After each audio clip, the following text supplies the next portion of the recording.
Flag discourse of any kind is stupid and reductive and is never not either of those things. Am I happy with who I am? Am I happy with who I am? Am I happy with the people around me? I'm in the car right now. I'm doing 90 on the freeway. Hey, Slim, I drank a fifth of vodka. Every year during Pride Month, like right now, we have to have some sort of reductive conversation that sets us back years in development. Whether it be about allowing overtly sexual key stuff in the same spaces where children are, instead of just being fine with there being a space for that and a space for the kid, or that leave your straight boyfriend at home, bye girls, this parade isn't for y'all. But the most annoying discourse that I usually see is sexuality and flag discourse, because people like to dictate what words mean and what flags mean based on who made them, and they like to assume that a person like me would give a shit about who made a flag years ago. Wait! Whatever you do, don't use the Klan's pride flag, because that was made by a known pro shipper, and they're bad and terrible, and a terrible person and they're bad, and they made this one cool looking thing, but you can't use it because the person who made it is a bad person. And maybe you don't care, but I care. And since I care, that means that if you don't care, you're a bad person. That's typically how this flag discourse usually goes. It'll be some fucking multi-fandom artist making some sort of diagram that they wanted to post on Twitter or Instagram, where it's like, why you shouldn't use this. I'm gonna tell you what the you should be using instead. Don't use the Listerine flag or the toothpaste flag, which both look, these are the same fucking flag. Don't use the toothpaste flag because the user who made it doesn't listen to lesbians' voices. And you might be asking, hey Joey, what does that mean? That means that a lesbian told this guy, hey, this flag looks a lot like the lipstick flag. You're copying on us, and you're shunning us, and you're not respecting our voices. And the guy went, what? And even if she was right, I don't care. I don't care, and I never will. But even if she was, what's wrong with having the guys liking guys flag be very similar to the girls liking girls flag? Why don't we like each other? I'm seeing these other flags that, like, it's just like, bro, like, who damn into Evangelion looking ass flag? I respect it if you use it though. It's a cool looking flag, I guess. I don't care. These are different flags, so are these, and so it's like this is like mental training. Like I feel like some young white queer kid is gonna see this diagram and they're gonna accidentally accuse somebody on Twitter of using the wrong MLM flag because they can't remember the hex code correctly. This stuff is stupid. What I'm looking at is stupid. A partner of mine who at the time identified as a trans man was really hard up on this discourse. They really were angry at people invalidating their identity, and I thought, hey, I mean, maybe don't look for people to validate your identity on Discord, Twitter, and Amino, but that's just me. I hate this kind of stuff across the board because it's just infighting. It's like what weirdo white supremacist niggas want us to do. They want us to be fixated on flag discourse and trivial stupid shit, and not caring about problems that actually matter. And I hate it because it's black and queer people. We got that the worst. We got that the worst. We over here, we still focused on gay son or thought daughter and 20 v1s and twerking on little boy. And over here, we're still focused on trying to prove that gay people aren't house. But we're also like weirdly into respectability politics, where we're like, well, you know me, I'm the cool normal trans person. You may hate every fiber of my being, but please don't hate me. Instead, hate them. Instead, hate that nigga. Black people do it too, where it's like, you see Sexy Red? Hate her instead. Hate her instead. And it's like, bro, they hate all of us. This is something you should know. They think they'd be better off if we were dead or didn't exist, but in actuality, queer and black people run the country. We just don't reap the benefits, and we probably never will. And we never will because we're stuck on weird, like, miscellaneous, unimportant, pedantic shit like this. Why are you sitting here arguing on Twitter or in the TikTok comment section about what stripes, what stripes you rep, what stripes are better? American queerness introduced all these labels and gave people the option to do whatever they wanted to do, but then sort of like, oh, I'm gonna put you in a box. But it's like, no, that's not the point. The point is you have the freedom to explore all these categories or to be outside of a category. That doesn't mean you get to police every category you're a part of, or that doesn't mean that you get to police categories you aren't a part of. All the bi and pan discourse is just, it's like, bro, that's your brother. Like, go kiss your brother on the mouth. I meant that in like a loving and not weird sense. What's the difference between bi and pansexual? Whatever you want it to be. If you're like me,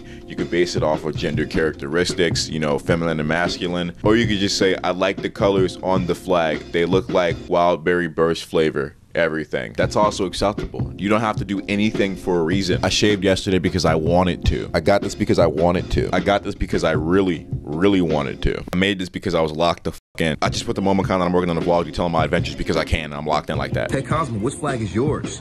Did I catch you doing some art here? I caught you doing some art? No, don't do that. Hey. Ariana keeps asking about you. Let her know that you're alive and well and still tired of my shit. You fuck with bisexuality, Cosmo? You fuck with bisexuality probably has a completely different meaning for me than it does for my best friend. I think the human experience is made up of perspective, and we all will never have the exact same perspective, and some people cannot handle that, and some people can. I think some people lack the understanding to grasp the fact that there are multiple perspectives in life, and life is needing of multiple perspectives for it to work. The reason for any interaction with anyone is a different perspective, whether they be expecting it to be the same or different. You may not resonate with the MLM flag. That's fine. It's not the flag you want to resonate with. The other person who does, they do. I see over there who really resonates with the Confederate flag. I don't know why you're like that. That's the exception to the rule. That and the guy standing next to you with the armband on, I don't know what other interpretation you could possibly have for that. That isn't just the fact that you're a Nazi. I think I'll fuck with racism more if like these niggas actually look tough. Like these look like fucking dorks. Modern day Nazis just all don't look like the Nazis would find you to be premium and supreme and all that other bullshit. The KKK niggas had like overgrown like pajamas and like silk robes on. The high-end ones were kind of tough, but everything else, y'all just looked like dorks. I remember I was at the water park in Mississippi and I saw a guy in a full like Confederate flag like polyester like hoodie, and I hate full print hoodies. They're disgusting unless there's like a logo on the thing or the full print isn't like abysmal. Like this hoodie I used to have, that's cool. Saturn, can I have my hoodie back? But like a full flag print hoodie, it's like, bro, the only thing that might look good on is like a Jamaican flag, and even then it's like maybe a t-shirt, maybe a sweatshirt, not a hoodie, my nigga. No. Conclusion, be who you are, show your pride off, and most importantly, don't let anyone tell you what you can and can't wear unless it's a swastika or the Confederate flag, or this piece of junk, or this one as well. See this right here?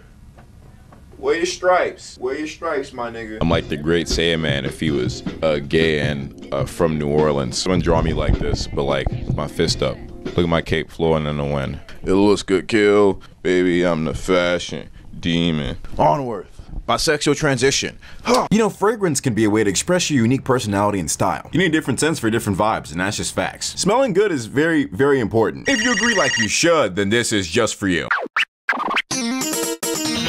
Scentbird is a subscription-based service for all your super sweet smelling scents. Try saying that fast, it's a tongue twister. Their brand mission is to revolutionize the way we perfume by bringing the ultimate fragrance playground right to your fingertips. And they do a great job at that just from looking at what they sent me. They got indie brands like Scholar and Heretic and high-end brands like Prada and Gucci. Pretty cool stuff. A variety of different scents for many different occasions or themes. Use Veritas to get 55% off your first month at Scentbird. That's just a little over $8 a month if you didn't know. It's pretty cool. Just take one look at their awesome website and you'll see a cornucopia of fragrances and possibilities. Scentbird gonna make it easy to find your own signature scent and keep it a stack with. Scentbird also will just objectively save you money. You know exactly what you're paying for. And most importantly, it's flexible and affordable. Just look at the awesome scents they sent me. They smell amazing. Section Noir was made for date nights with the base key. Pure Emerald gives you a nice scent for taking your mom out to brunch. It smells like spring, but it's fun to be summer, if you know what I mean. Mankind Legacy by Kenneth Cole is for my dad. Like he took it for himself. I can't do much about that. He's a man of many colognes himself. He wanted me to take the sponsorship for that express purpose. Seriously, big ups to Scentbird for sponsoring the video. I'm basically putting y'all on game. I'm just a messenger. Use coupon code Veritas for 55% off. Y'all should eat my words. Scentbird. Buy it. Only if you want to smell good though. Bit of an inclusively exclusive club. W sponsored segment. Thanks to all the cool people that pulled up and saw me at momocon. Big thanks to the girl actually who made it her mission to see me all 4 days at a con and then did exactly that. I don't know how you did that, but you did, and that I gotta give you props for that. I gotta give you your flowers. I signed like 3 autographs. That's like more than 2, and that's more than 1. And one's all it would have took to make my day. I'm so glad when you guys come up to me and you're like black or normal. I thank God every day. I'm on Mercher. Just follow me with the gram, all that different stuff. Once again, thanks to Scentbird for hooking your boy up. Remember to use my code Veritas for 55% off your first month at Scentbird. Yeah.